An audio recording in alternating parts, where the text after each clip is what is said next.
Você está no canal Eu Estudo a Lição com o pastor Samuel Camilo.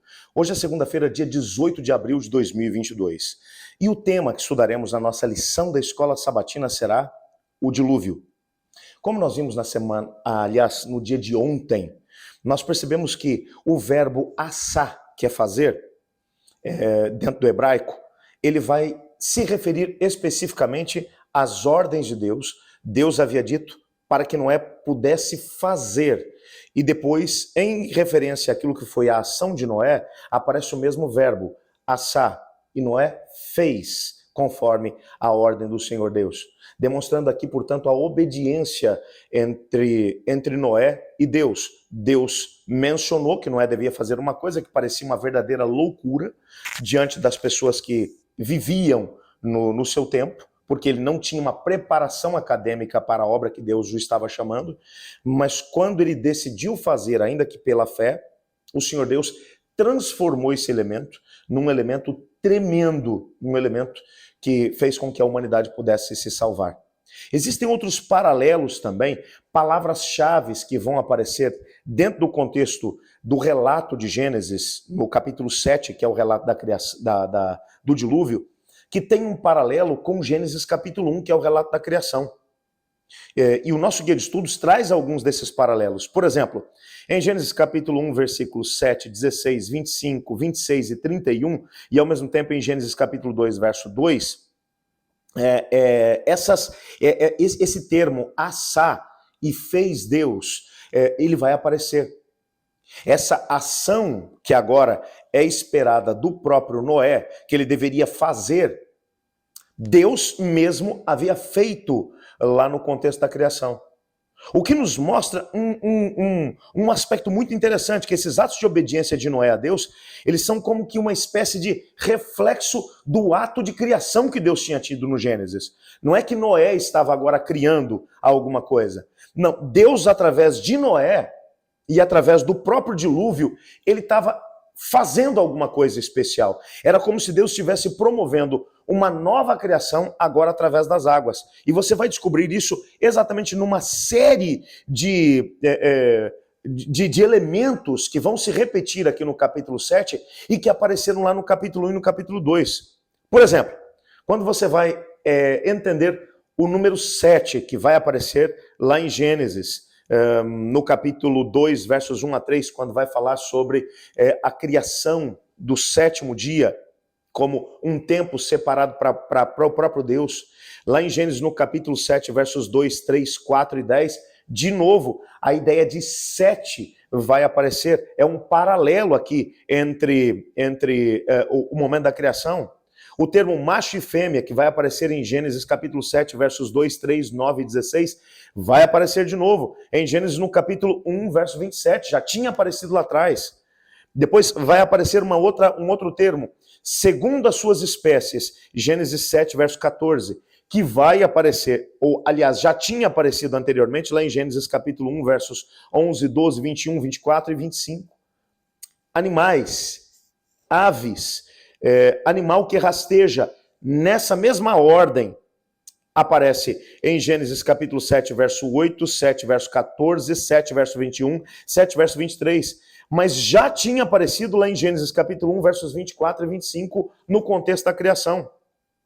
Outro termo, fôlego de vida, que vai aparecer em Gênesis capítulo 7, versos 15 e verso 22. Já tinha aparecido em Gênesis capítulo 2, verso 7.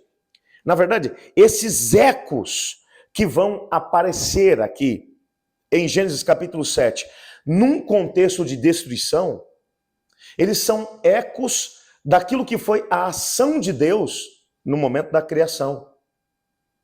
Isso não é apenas um grande acaso. Não é uma coincidência.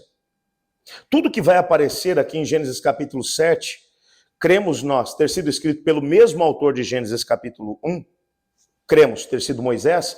Moisés, ele pensa nas palavras que vai usar para fazer com que o leitor atento ele se aperceba, peraí, essa frase já apareceu antes, aonde ela apareceu? Então ele está mostrando aqui Gênesis 1 em paralelo com Gênesis 7, Gênesis 1 e 2 em paralelo com Gênesis 7. Gênesis 1 e 2 é a criação. E no contexto da própria criação, você percebe nitidamente que Deus quando vai criar da primeira vez, ele separa as águas que estavam em cima no firmamento das águas que estavam embaixo do firmamento. É interessante que nós criacionistas realmente cremos que havia uma camada de vapor que envolvia a terra antes do processo da criação. Aliás, durante o processo da criação. O que fez com que esse trecho entre a criação, mesmo depois da entrada do pecado, até o dilúvio, a terra possuía condições que perpetuavam a vida de forma muito mais intensa.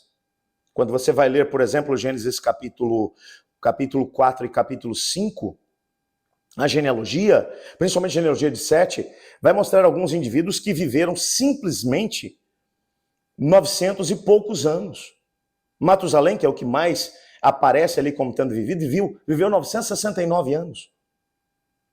E depois do dilúvio, essa situação ela vai cair dramaticamente. Provavelmente, essa camada de vapor que envolvia a terra, que Deus colocou no contexto da criação original, fazia com que a terra tivesse condições que perpetuavam muito mais a vida. A água estava acima no firmamento, ou seja, estava em forma de vapor em volta da terra, e ela estava embaixo também, espalhada por todo o planeta. O que significa que o planeta tinha uma faixa de terra muito maior do que tem hoje em dia, coberta por mares. Boa parte dos nossos oceanos estava, na verdade, no entorno da Terra, como um dossel de vapor. O que, nesse segundo momento agora, em Gênesis no capítulo 7, esse dossel de vapor vai se condensar e vai cair em forma de chuva durante 40 dias e 40 noites. Um dos questionamentos que os ateus, principalmente aqueles que não creem no relato da criação, vão mencionar que é impossível, dentro do contexto bíblico, é você ter chuva ininterrupta em todo o planeta durante 40 dias e 40 noites. E realmente, se você parar para pensar nas condições que temos hoje, seria completamente impossível. Porque o processo de chuva acontece por causa do processo de evaporação. Então, a água evapora, vai para o firmamento, se condensa e cai de novo em forma de chuva. Depois começa o processo de novo. Ela evapora e cai outra vez. A menos que essa água já estivesse fora do firmamento, seria impossível ter aquilo que temos hoje. Mas você percebe aqui essa ligação. E, ao mesmo tempo, quando você vai pensar nessa ação de Deus em paralelo, no capítulo 1, criando a partir do nada, e no capítulo 7, destruindo, você percebe que o Deus que cria e o Deus que castiga é exatamente o mesmo. Aliás, em Deuteronômio capítulo 32, verso 39, você encontra essa mesma realidade. Olha o que o texto diz. Vede agora que eu sou, eu somente, e mais nenhum Deus além de mim. Eu mato e faço viver. Eu firo e eu saro. E não há quem possa livrar alguém da minha mão. É o Deus que ao mesmo tempo cria e ao mesmo tempo castiga. Essas são as vertentes de um Deus que é 100% justo e 100% misericordioso. Um Deus que ao mesmo tempo concentra em si graça e juízo. E nós não podemos ter uma visão completa a respeito de Deus, a menos que nós vejamos esses dois aspectos do processo da criação.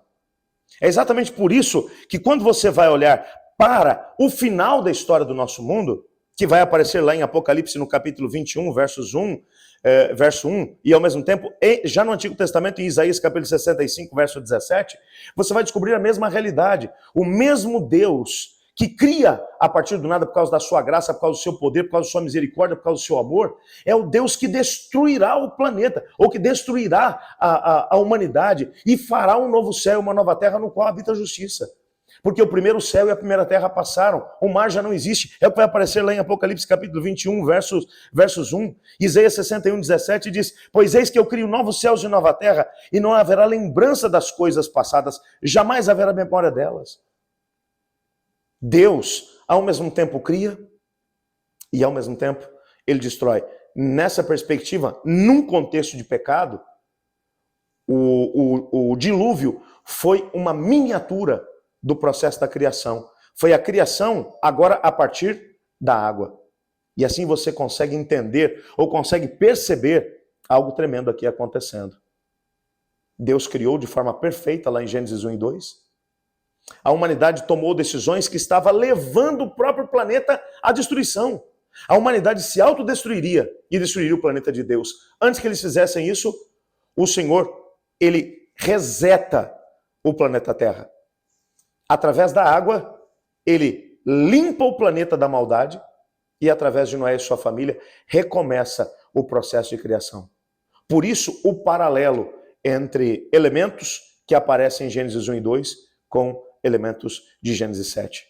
E é claro que quando, principalmente em Isaías, no capítulo 65, e em Apocalipse 21, quando tanto o profeta Isaías quanto o profeta João, eles vão falar sobre a criação do novo céu e da nova terra, da nova Jerusalém, eles vão usar um paralelo, tanto com Gênesis 1 e 2, como com Gênesis 7, para podermos entender agora, nesse terceiro momento de criação, quando o Senhor Deus fará novo céu e nova terra, a purificação já não será pela água, mas pelo fogo. E então o Senhor Deus fará novos céus e nova terra, nos quais habitarão a justiça.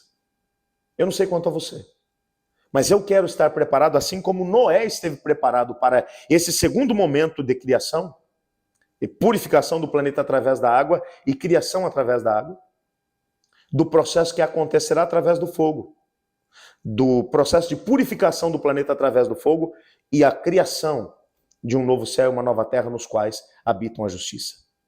Eu quero participar disso, como Noé participou, como protagonista, e não como aquele que terá que ser destruído, porque entrou num ciclo de autodestruição e ao mesmo tempo destrói o planeta que Deus criou. Eu gostaria de orar pedindo a Deus para que, através da sua graça e misericórdia, eu pudesse ser, no nosso tempo, uma espécie de segundo Noé. E eu gostaria que você pedisse a mesma coisa enquanto ora comigo. Obrigado, Pai, porque em Tua palavra descobrimos que o Senhor nos ama, mas que o Senhor também é justiça. Quando a humanidade se desviou tanto que estava a ponto de se destruir e destruir o planeta, o Senhor, através da água, reiniciou o processo de criação. Eu sei que o Senhor fará a mesma coisa muito em breve através do fogo. Ajuda-nos a ter a mesma postura de Noé, pois é em nome de Jesus que oramos. Amém. Eu estudo a lição. E você?